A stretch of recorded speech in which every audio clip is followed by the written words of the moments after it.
My job as a delivery driver wasn't exciting, but it was easy.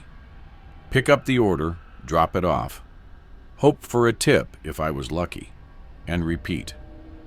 Night after night, it was the same routine, predictable, uneventful, until that night. It was 11:30 p.m. when I got my last order of the shift. The delivery address was in an old neighborhood on the outskirts of town, one of those places that felt completely abandoned after dark. The roads were narrow and cracked, the streetlights dim or flickering, and the houses stood like silent, looming figures in the dark. As I turned onto the final street, I saw that almost every house was shrouded in darkness, lifeless, as if their owners had long since disappeared. But at the very end of the road, one house stood out. Its porch light was on. I double-checked the address. Yeah, this was the place. The house itself wasn't anything special. Just a plain, slightly run-down, two-story home with peeling paint and an overgrown lawn. But there was something off about it. Maybe it was how quiet everything was. No movement, no sound, just the wind rustling through the dry grass. I grabbed the bag of food and walked up the short pathway to the door. The porch creaked beneath my feet as I knocked. No answer. I waited a few seconds, then knocked again, a little louder this time. Still nothing. I sighed and pulled out my phone, dialing the number on the order receipt. The call didn't even ring. It went straight to a disconnected message. Great. At this point, I should have just left. Standard protocol was to wait a couple of minutes, then bail if no one answered. But something about the house held me there. Maybe it was the fact that the porch light was on, or maybe it was just gut instinct telling me something wasn't right. I hesitated. And then the door creaked open, slowly, by itself. A cold chill crawled up my spine as I stared at the entrance. There was no one standing there, no voice inviting me in, just an open door leading into darkness. Your food's here?" I called out, my voice slightly unsteady. No reply. I took a small step forward, peering inside. The house was dark, too dark. The only light came from a single dim glow at the end of a long hallway, like a lamp left on in another room. Other than that, there was nothing but shadow and silence. And then I saw them. On the floor. Wet footprints. Bare feet. Leading into the house. But here's the thing. There were no footprints leading out. Something inside me screamed to leave. Immediately. Every instinct I had told me that stepping inside that house would be a mistake. A huge mistake.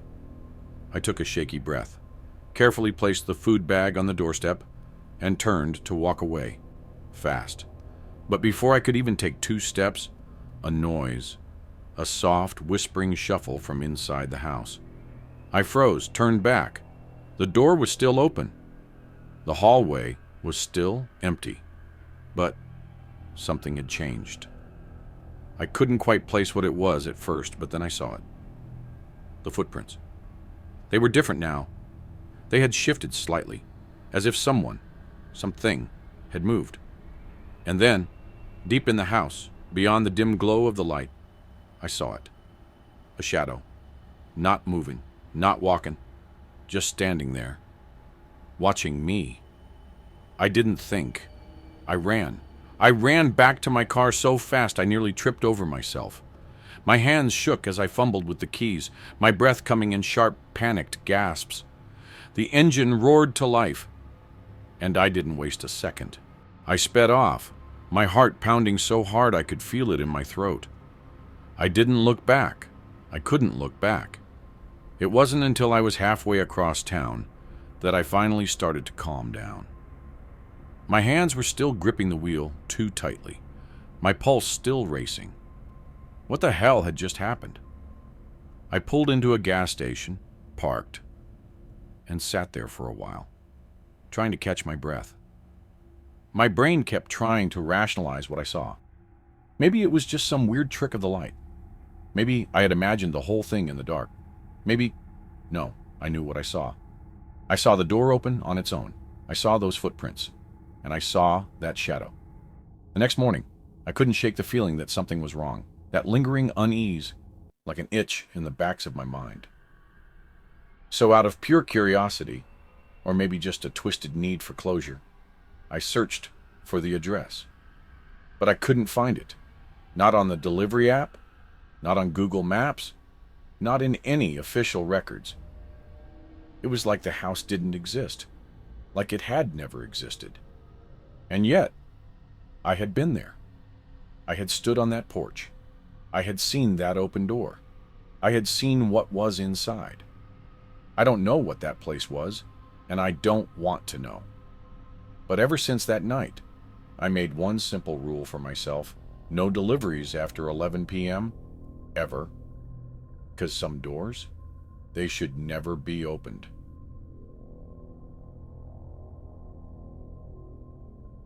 Delivering food wasn't my dream job, but it paid the bills. It was simple. Pick up the food, drive to the address, drop it off, and leave. No office politics, no long meetings. Just me, my car, and the road. Nights were my favorite. There was something peaceful about empty streets. The way the neon signs flickered over damp sidewalks. The soft hum of the radio as I cruised through the quiet city.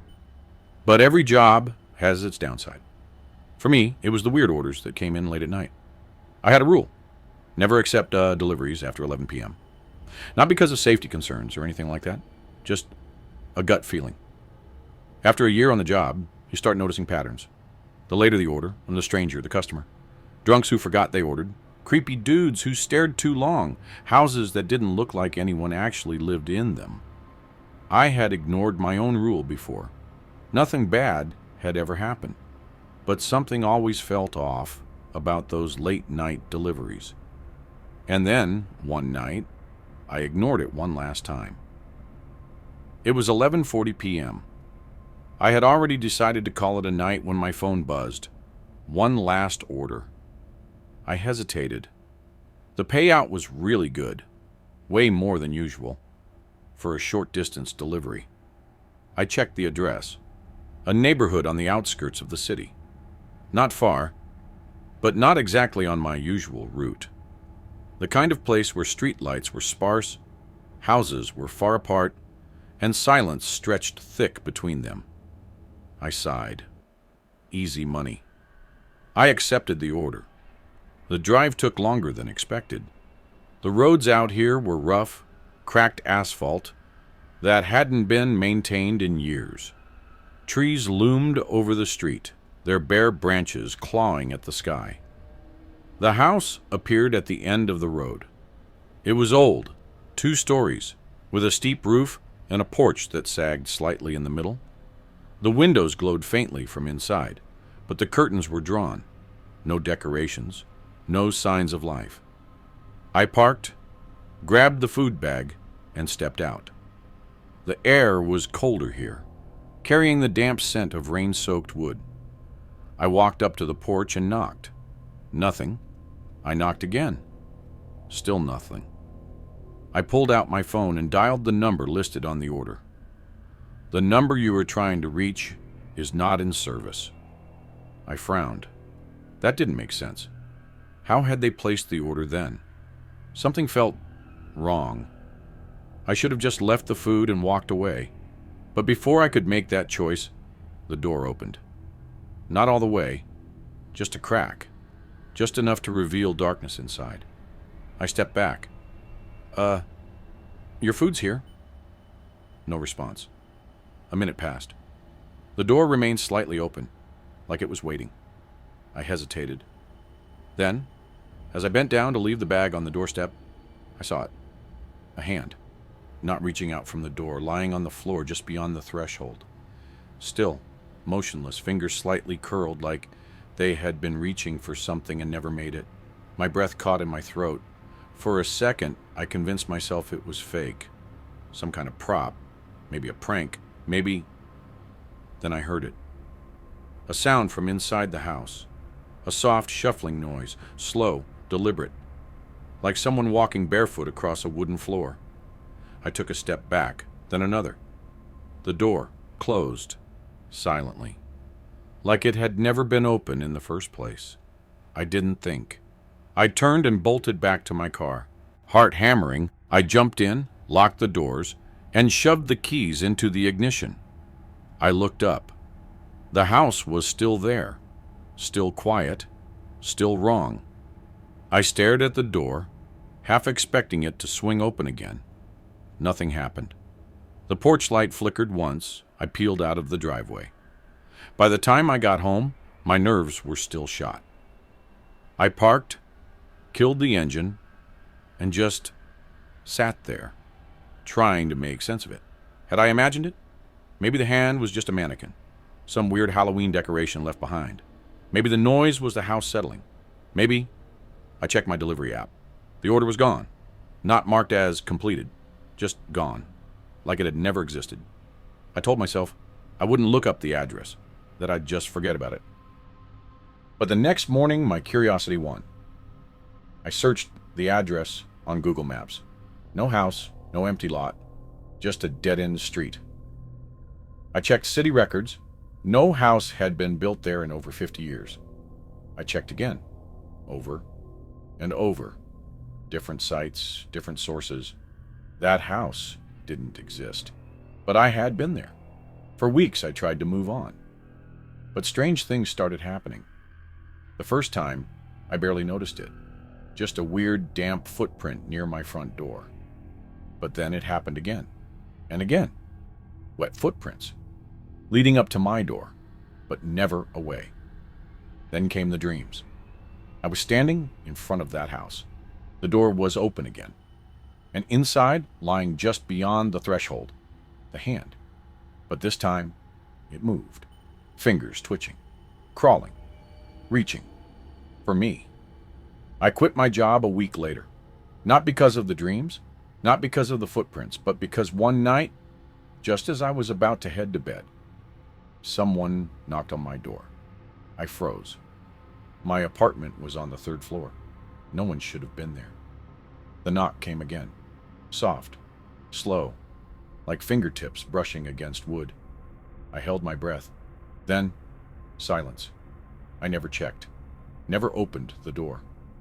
And I never took another late-night delivery again, because some orders are never meant to be delivered.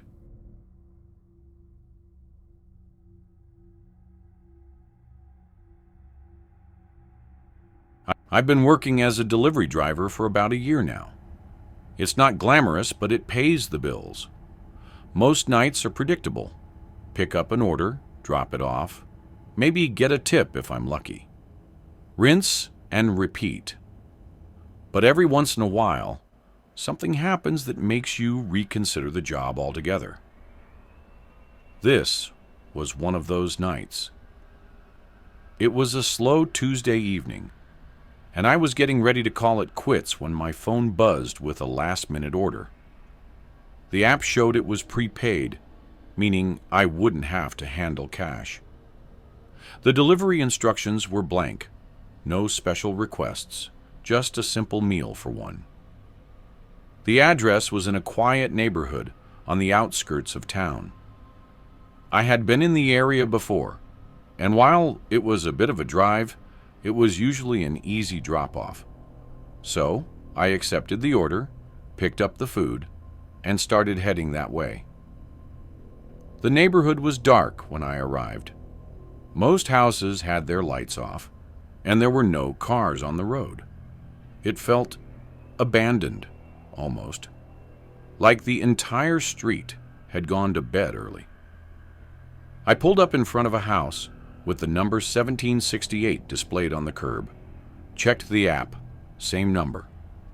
Everything seemed fine. The house looked like any other suburban home, though the lawn was a little overgrown and the porch light was dim. Nothing unusual, though. I grabbed the bag, stepped out of my car, and walked up to the door. Knocked once, waited. Nothing. Knocked again. Still no answer. I sighed and pulled out my phone to call the customer. Just as I was about to hit the dial button, I heard a voice behind me. "You're at the wrong house." I spun around so fast I nearly dropped my phone. An old man stood on the sidewalk across the street, wearing a thick jacket despite the warm weather.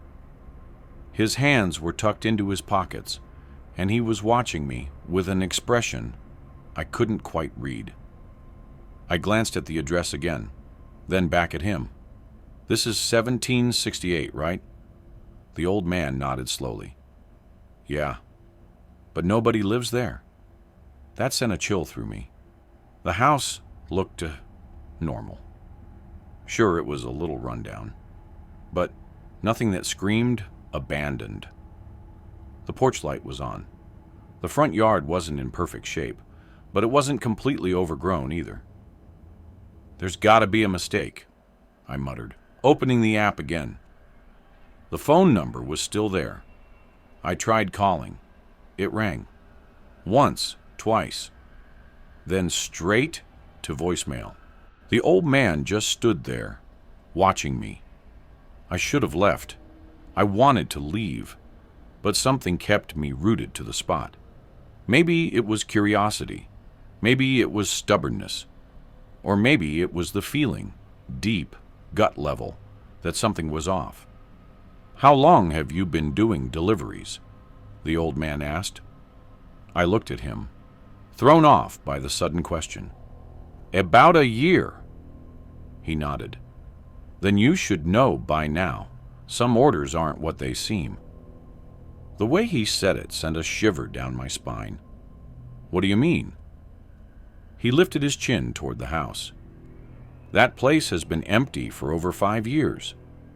The family that lived there left in a hurry, just packed up and disappeared overnight. No one knows why.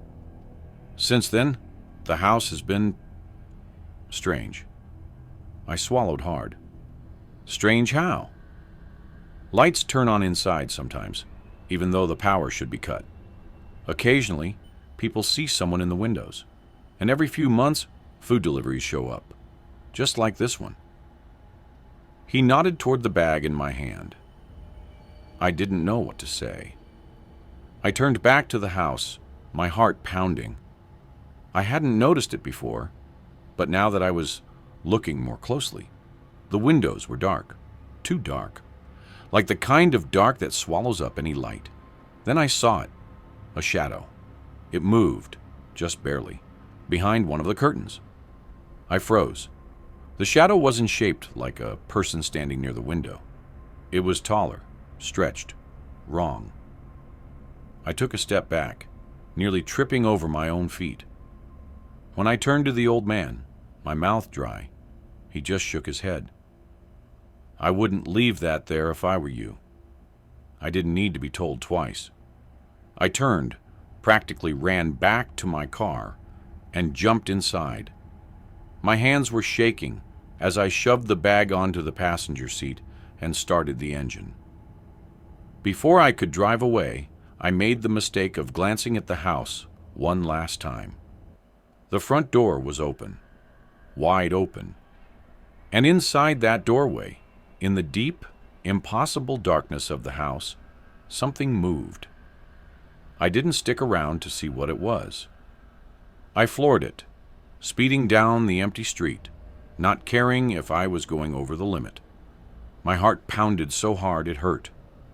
I didn't slow down until I was back in the well-lit part of town, surrounded by other cars and street lights and normal, living people. Only then did I pull over, gasping for breath. I checked the app, my fingers trembling. The order was still marked as in progress. There was no cancellation, no update.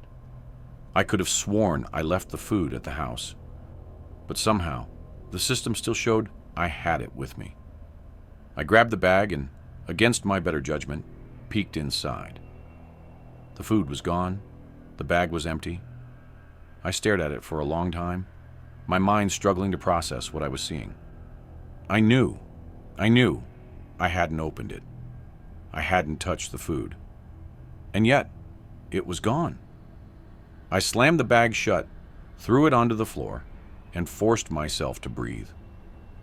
After a few minutes, I marked the order as undelivered and sent a message to support, saying the customer never answered the door. They refunded the payment without asking any questions. I should have been relieved, but I wasn't. Because 3 days later, I got a notification from the app. The same customer, the one who supposedly never got their order, had left a review. 5 stars. No comment, no explanation, just 5 stars. I stared at it for a long time, feeling my stomach twist. I don't know who or what I delivered food to that night. And I never want to find out. After that, I stopped accepting late-night deliveries. I don't care how good the tip is. Some orders just aren't worth it.